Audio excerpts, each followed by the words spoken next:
Episode के starting में हमें यान्यू की चोट को दिखाया जाता है। फिर हमें दिखाया जाता है जो डॉक्टर होती है वो यान्यू से पूछती है कि तुम्हारी चोट बहुत जल्दी ठीक हो रही है। अदर पर्सन्स मतलब किसी और की ज़ख्म से भी जल्दी तुम्हारी ज़ख्म भर रही है। और फिर जो यान्यू होती है वो कहती है कि शायद ये मेरे लेवल 1 पे जाने की वजह से हुआ है।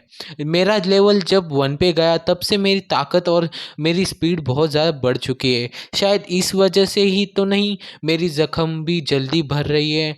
और फिर हमें दिखाया जाता है जो डॉक्टर होती है वो कहती है कि ओह! तो ये बात है। मैंने तो ये यहाँ तक भी सुना है कि जो सुपर ह्यूमन्स होते हैं उनके पास अजीब-अजीब सी पावर्स होती हैं और वो लोग कुछ भी कर सकते हैं। वो एक आदमी को भी अपने एक ही हाथ से उठा सकते हैं।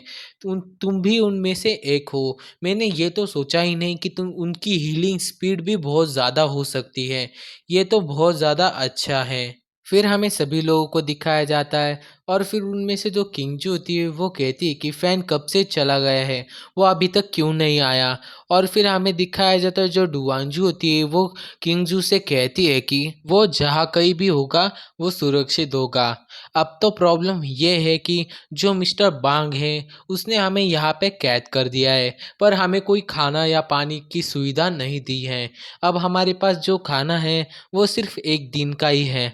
अब हम क्या करें? और फिर हमें उसी मोटे लड़के को दिखाया जाता है जो यान्यू होती है वो उसकी तरफ देख के अपना मुँह फुला रही होती है। और फिर जो लड़का होता है, जो मोटा लड़का होता है वो उसकी तरफ देखता है तो कहता है कि तुम मुझ पे डायरेक्ट इल्ज़ाम नहीं लगा सकती, मैंने इतना ज़्यादा नहीं खाया था। मैंने पिछले दिनों भी बहुत कम खाया था इसलिए मुझे अभी बहुत ज़्यादा भूख लग रही है और अभी खाने के लिए कुछ भी नहीं है। तभी हमें दिखाया जाता है उस रूम में यांग फैंग आ जाता है और फिर वो कहता है कि इस चीज़ के बारे में चिंता करने की कोई भी ज़रूरत नहीं है। फिर जो क्यून फैंग होती है वो कहती है कि अच्छा हुआ यांग फैंग, तुम वापस आ गए, तुम इतनी देर से कहाँ थे? फिर जो यांग फैंग होता है वो उससे कुछ भी नहीं कहता और जो अपनी अंगूठी होती है उसमें से कहता है कि सामान बाहर आओ। और फिर जो अंगूठी होती है उसमें से सारा का सारा सामान बाहर आता है खाने का पीने का। तो आपने पिछले एपिसोड में देखा होगा कि जो यांग फैन ने जो खाने की चीज़ें होती है अपनी अंगूठी में सेव कर ली थी, तो अब वो बाहर निकल रहा है। तो आपने वो वाली वीडियो नहीं देखी होगी तो उसे भी देख लेना, जिससे आपको इस वीडियो में कोई प्रॉब्लम ना आए कि खाना कहाँ से आया कुछ भी। अब बढ़ते हैं स्टोरी लाइन की तरफ और फिर हमें दिखाया जाता है जो किंगजू होती है और जो मोटा लड़का होता है उन दोनों के मुंह में तो पानी आ रहा होता है और फिर वो कहते हैं कि वाओ फैंग, तुम बहुत ज़्यादा अच्छे हो, तुमने बहुत सारा खाना लेके आए। और फिर जो डुआंगजू थी वो कहती है कि तुमने ये खाना कहाँ से लाया। और फिर जो यांग फैंग होता है वो कहता है कि जब मैं बाव बाव का जो फोर्जिंग का जो काम था वो मैंने ख़त्म किया तो जो बाव है उसने मुझे ये सब कुछ खाने के लिए दिया। फिर हमें डुआंजू को दिखाया जाता है जो कहती है कि मैं खाली-पीली इतना ज़्यादा सोच रही थी। मुझे तो लगा था वो हमें खाना-पीना कुछ भी नहीं देगा, पर उसने दे दिया। और फिर हमें मोटे लड़के को दिखाया जाता है जो कह रहा होता है कि रोते हुए कि मुझे अभी बहुत ज़्यादा भूख लग रही थी। मेरे आप खाली पेट को कुछ तो खाने को मिला। तुम यांग फैंग बहुत ज़्यादा अच्छे हो। वो रोते हो इतना खुश होता है वो मोटा लड़का।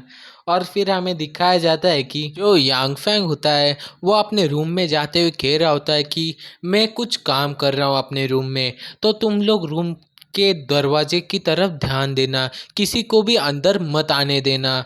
और फिर जो यांग फैंग होता है वो अपने मन में कहता है कि इस बार मुझे बहुत ज़्यादा अच्छा मटेरियल मिला है, मुझे बहुत ज़्यादा अच्छी तरह से एक वेपन को तैयार करना है, तो मेरे रूम में अभी कोई भी नहीं आएगा। मैंने इनको तो कह दिया है, पर मुझे अपना काम जल्दी ही ख़त्म करना होगा।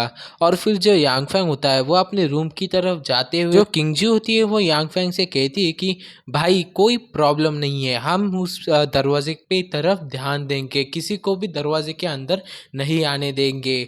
ओके ब्रो, अब तुम जा सकते हो। फिर हमें दिखाया जाता है जो किंगजू होती है वो खाने का सामान लेके कहीं जा रही होती है और जो मोटा लड़का होता है वो अपनी कैट को कह रहा था कि शीशी, तुम बहुत ज़्यादा पतले हो तो तुम बहुत सारा खाओ, तुम भी मेरे जैसे मोटे हो जाओ, बहुत सारा खाओ शीशी। और फिर हमें दिखाया जाता है जो किंगजू होती है वो कहती है कि मैं यान्यू और मियांचू के लिए खाना लेके जा रही हूँ। वो भी शायद भूखे होंगे। मैं उन लोगों को खाना दे के आती हूँ।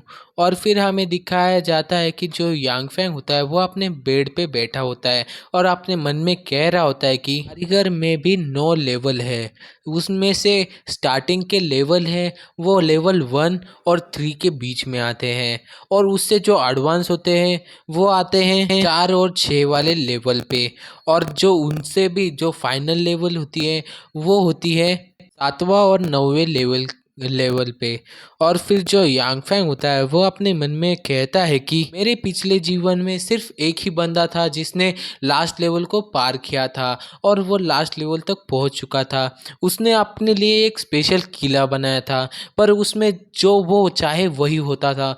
अगर उसने कहा कि कोई मेरे किले में नहीं आ सकता तो उसमें कोई भी घुसने की हिम्मत नहीं कर सकता था, क्योंकि वो इतना ज़्यादा प्रोटेक्शन में था।